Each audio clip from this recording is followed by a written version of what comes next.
All right, guys, welcome back to another episode of Limitless MD. I'm your host, Vikram Raya, and today I have a good friend, Josh Zieglowsky, who is an entrepreneur for almost 20 years, had a very successful career as a commercial real estate, investor, but then found upon an idea that literally took his life from, linear to exponential.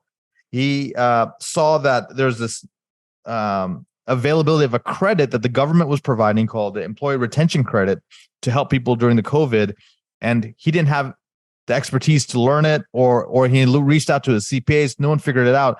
But he finally realized, you know what, he needs to dive in, learn this, and provide this opportunity for other business owners. And now he's helped $8 billion worth of credit available to business owners across the United States. What a remarkable journey. And he is literally like set up, the last 2 years have been the best 2 years of his whole life. And with that said, I want to understand the journey. I want to understand his skill sets and the way he thinks and how he saw this opportunity. What if you could reclaim hours of free time each week, create legacy building wealth, and devote more energy to your passion projects without giving up on your career as a life-saving MD? My name is Vikram Raya, functional cardiologist, high performance coach, and real estate expert. And I'm here to give you the tools, strategies, and solutions you need to transform your life so you can unlock your limitless potential and achieve greatness, all the while freeing up your precious time. Welcome to Limitless MD. Let's dive in. So Josh, welcome to the show. Yeah, thanks for having me, Vic. Appreciate it. Yeah, absolutely. We were in a mastermind in Cancun, and you were just telling me this story, and it still boggles my mind. How did you see the opportunity that was in front of everybody, but no one else was picking up on it? It's a great question. It really comes down to, like you were saying, I've been a commercial real estate investor for several years. Started in multifamily, mobile home parks, and boutique hotels. I concentrate on triple net type of stuff, mostly retail, medical, and dental. And I've always been obviously a serial entrepreneur, and I was a minority owner in an oil business in 2020 and in 2019 in Wyoming. I live in Utah. And price per barrel in 2020 ended up being negative $60 a barrel one day. And so our oil business was suffering. And so we were trying to find extra stimulus to help combat our business. We did PPP number 1, number 2, get about $150,000 state of Wyoming grant. Even like in 86 years, not every well was plugged, and that had happened in 86 years. So now March 21 comes around, and a friend of mine ends up being a business partner, comes up to me and he says, "Hey, this might help your oil business. You should take a look at it. It's called ERC. During the pandemic, there was PPP and ERC, but you couldn't get both. You can only get one or the other. But PPP was so easy to get from the banks because they were brokering the money that no one really knew about ERC. And so I kind of heard about it. And so I saw this from the Treasury Department, aka the IRS. So I reached out to my CPA, and this CPA is like a high CPA. You'd know like some of his clients, but I don't have his permission to say who they are. But he basically told me like, hey, what you'll find out, Josh, is 95% of CPAs probably won't do this because this is amending your 941 quarterly payroll reports. And we concentrate on your 1040s and your 1120s. So you should talk to a payroll company. So I reached out to ADP and Gusto, my reps, and they both told me like, hey, sorry, we're not amending 941s. We just do active returns. So you might just need to find a third party that can help you out. I was like, man. And I reached out to 2-3 different companies, just didn't feel comfortable after a couple of weeks. And then just got with a couple, another friend of mine ended up being the other co-founder. And we said, we start a business, just help businesses with this. And when we first started, it was, you had to have 500 employees or less. And then a 20% revenue loss with your business comparing your 19 quarters and your 21 quarters. And this is up to $26,000 per W-2 employee. So it's almost too good to be true. And that's really how we started the business at the very beginning, and how I kind of I found it per se, but it was out there. Just they made it pretty difficult for the regular business owner to do.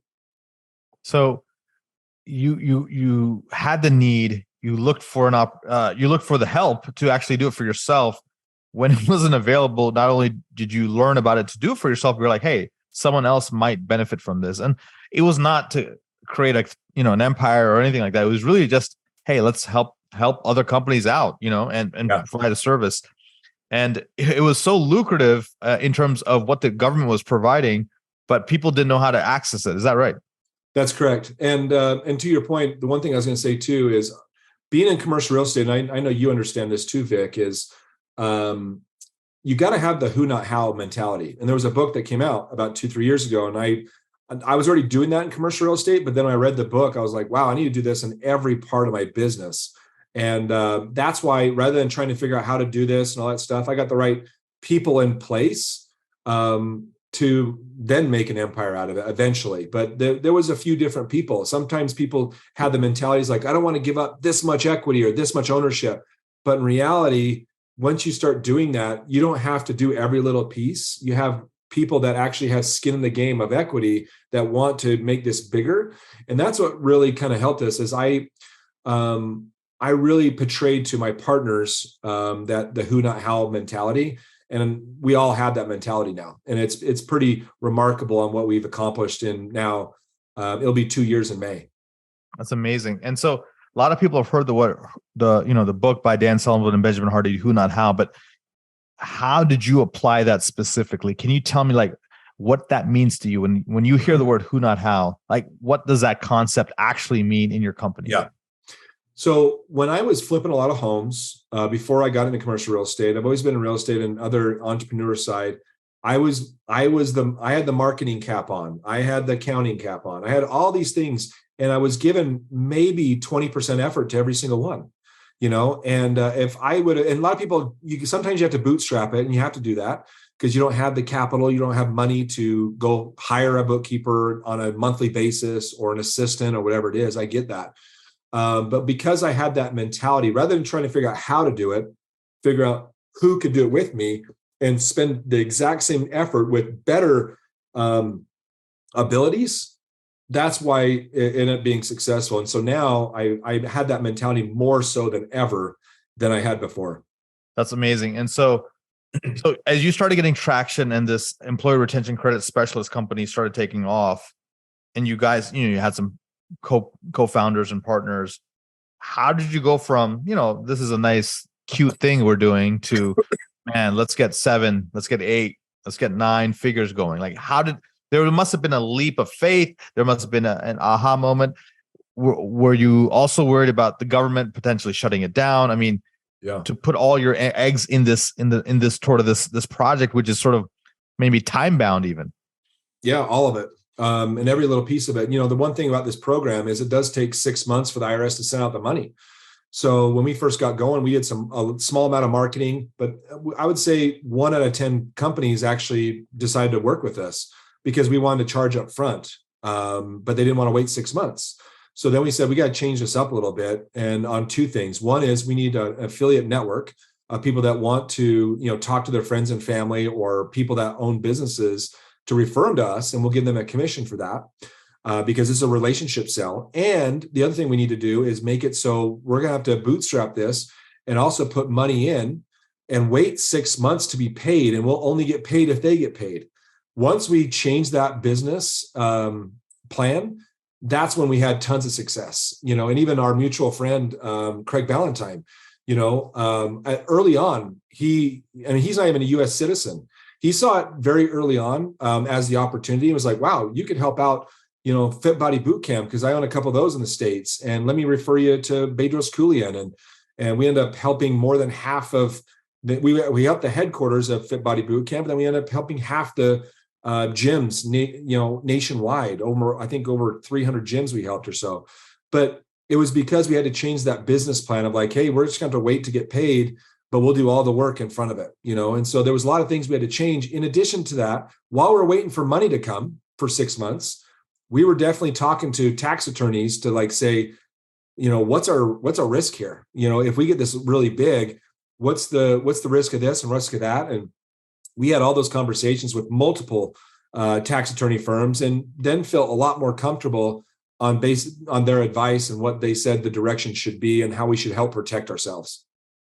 Yeah, that makes a lot of sense. So expert tax and legal advice, a lot of people say, oh, I don't want to pay that. But really, it's pennies compared to the savings that these experts can provide you. So whether you're in a real estate business, whether you're in a medical legal business, whether you're in a business like Josh's, it again, having a team and a board around you of super intelligent, highly experienced people who've already seen around the corner can really guide a company to that next stratosphere. So now that you started, hitting all these, sales, how did it not break the company? Meaning, like you told me $8 billion of credits were given out. That seems like a lot for a small company. How was that able to be done? Basically, system and automation. So one of the architects, one of my partners, Justin, is that guy. It's kind of like that who, and we've said, the company isn't where it's at without him. And then there's parts that the company's not where it is without me and my other partners too. We all had a different types of role that each one of us, that's what's really cool about our partnership too, is each one of us are, we all know that if we had one partner pull out, and something didn't happen, it'd be hard to replace that partner. They're all integral with our success. And it's been fun, doing things with our partners and our spouses and, kind of, building our personal relationship, because for a while we all of us had our head down and we were just plowing through, and you talk about $8 billion. It's crazy because today is March 20th and we hit that. But the biggest thing we're actually more excited about, I'm just pulling up right here, is we've helped 47,133 businesses as of today. Wow. That's actually more remarkable to us than the number, because a lot of companies that now competitors, because when we started this, we were probably the first 6 to 9 months and we didn't have any competition. Now there's a lot more companies that's like, wow, there's an opportunity here, and that's totally fine. I compare us to like Tesla, Tesla. Even Elon said, hey, I'm waiting for other manufacturers to finally compete with us because I want that. I want us to have a better electric car. But he's so far ahead, like us, that you don't really look at like all this other competition. But there's competition out there that do not want to help people under 10 employees. They only want to help above 10. But we want to help everybody. If you have 2 employees, 3 employees, and my best testimonials are from people that have single-digit companies or employee companies.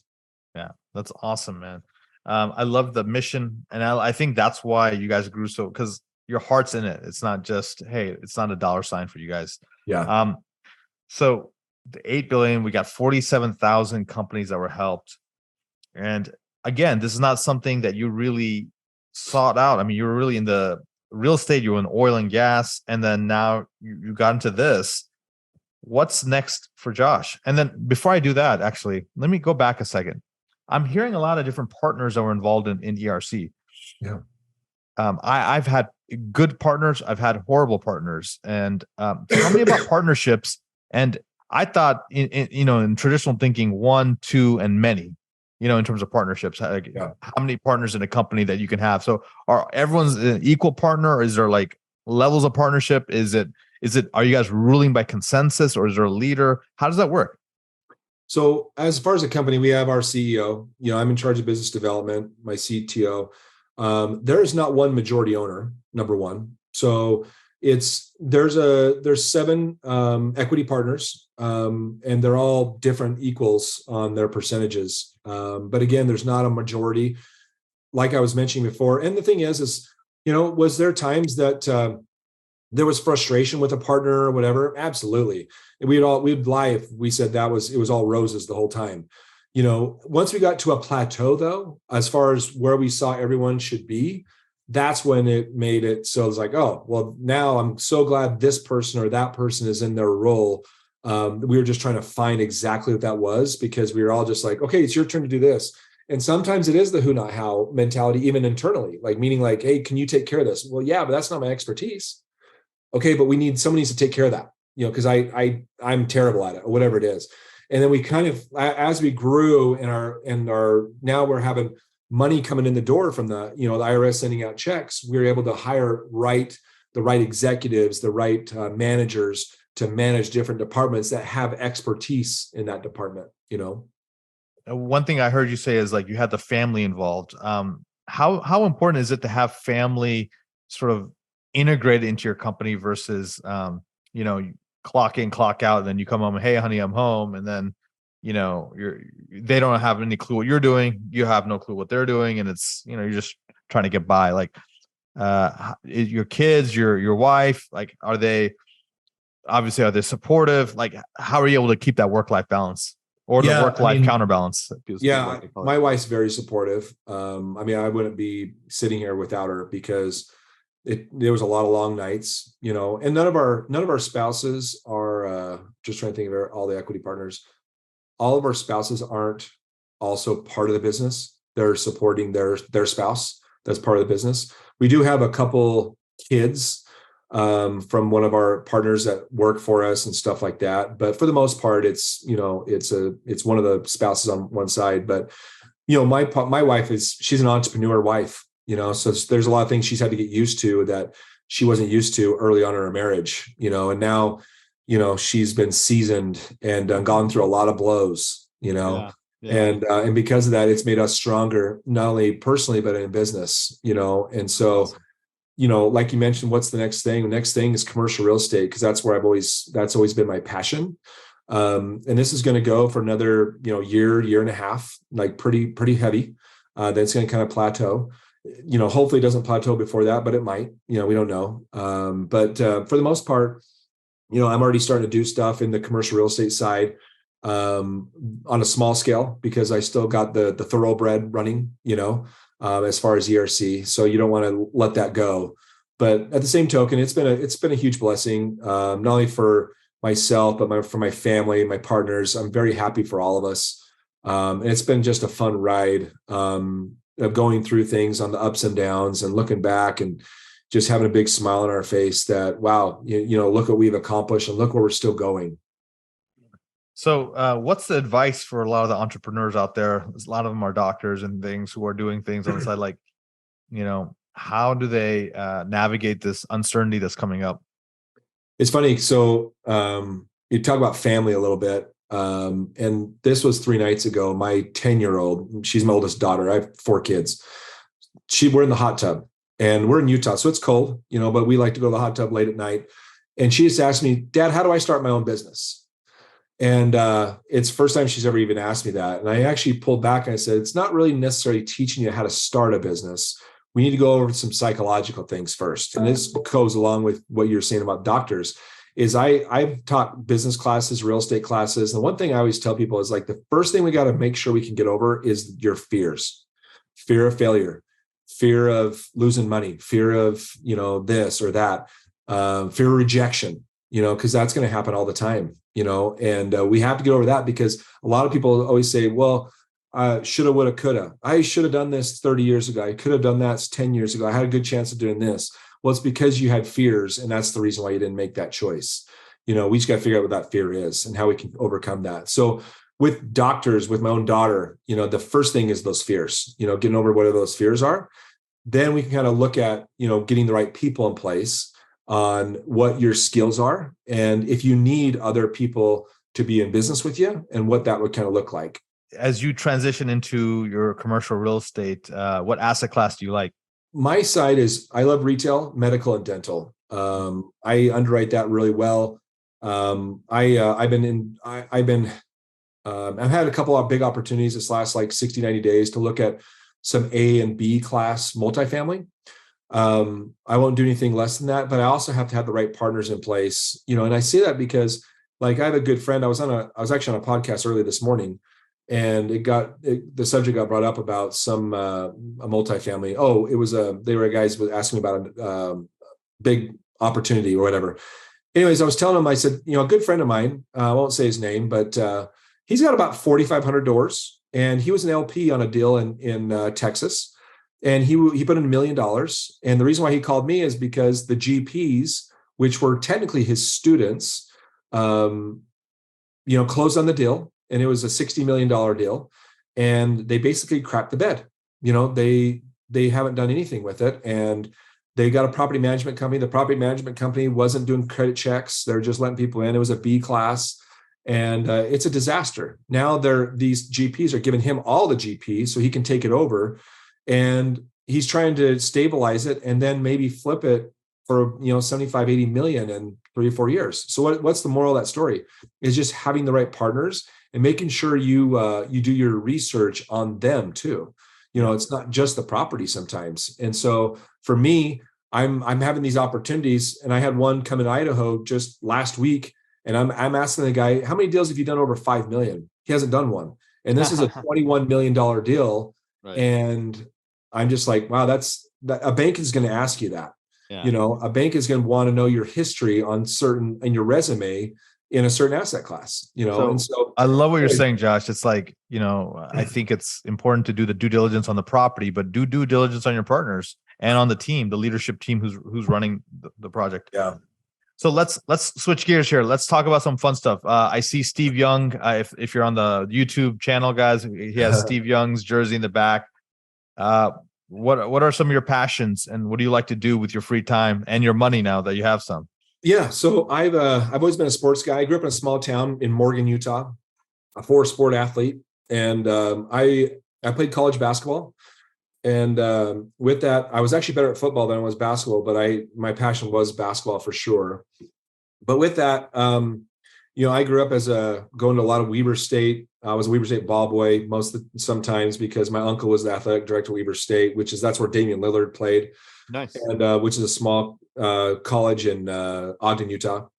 But my passion has always been sports. And then now with having kids, I've coached my 2 boys. Now they're 16 and 13. I don't coach them currently, but I've spent probably 5 years coaching them with their teams. We've won some championships. We've lost some championships, but overall, now they've seen they've been to different mastermind groups as far as the whole family coming, and they definitely want to be in some sort of business. The one thing I've been telling them lately is, because my oldest said about 6 months ago, like, hey, I don't want to go to college, Dad.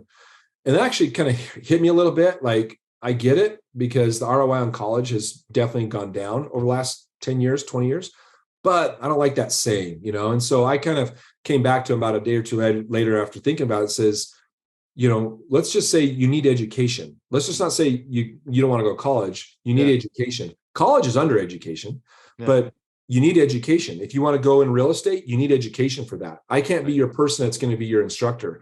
You need to go through some sort of third-party course and go through it and go through all the rigmarole with it, because I just noticed my kids, and I've had a lot of people tell me this too, my kids learn better from other people, and so I want them to go through some sort of education. If they want to be a plumber, go to plumbing school. If you want to do whatever it is, right? And so my passion's now my kids and my wife, and just traveling with them, showing them the world, because I've traveled most of the world, already. And so anyways, that's pretty much it. Just enjoying them and their sports and their activities and keeping them active. Give me your top 3 mentors and top 3 books, and we'll wrap up here. Wow. Books. Let's say books first while I think about the mentors. The books, I've always been a huge fan of Craig Ballantyne's actually Perfect Day Formula. Yeah, love that. Who Not How. And one book I really enjoyed was The Human Connection. I really enjoyed that one. It's kind of a weird one. People are like, whoa, that's in your top 3. But it's because I was so engulfed, and I was like, I agreed with everything he was saying when I was going through that book. And I'm always a human connector as well. As far as mentors, Scott Scheel, that's my commercial real estate mentor. Mark Evans, he's more of a business mentor, and then Craig Ballantyne. Nice.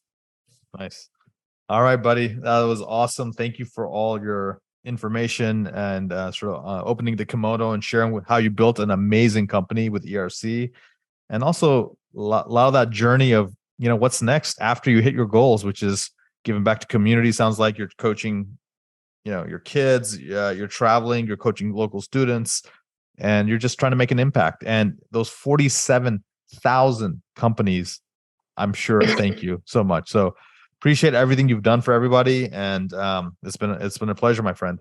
So guys, what's the best way if people want to do ERC? What's the best way for them to connect with you? my email is joshz@ERC Specialist, or they can go to the website if they want to apply, ercspecialists.com. Okay, guys, ercspecialist.com. If your company may benefit from this, and he sort of referenced, sort of the caveats, but if I were you, I would just apply and see if you had a business during the COVID period, see if you would qualify. All right, guys, thank you so much. Appreciate you supporting the podcast, and until next time, be phenomenal. Thank you so much for listening to this episode of Limitless MD. If you found value from this episode, I encourage you to share this episode with a friend and let me know by leaving a review. For more information, make sure you check out the links in the show notes below or simply visit vikramraya.com. So until next time, my friends, be phenomenal.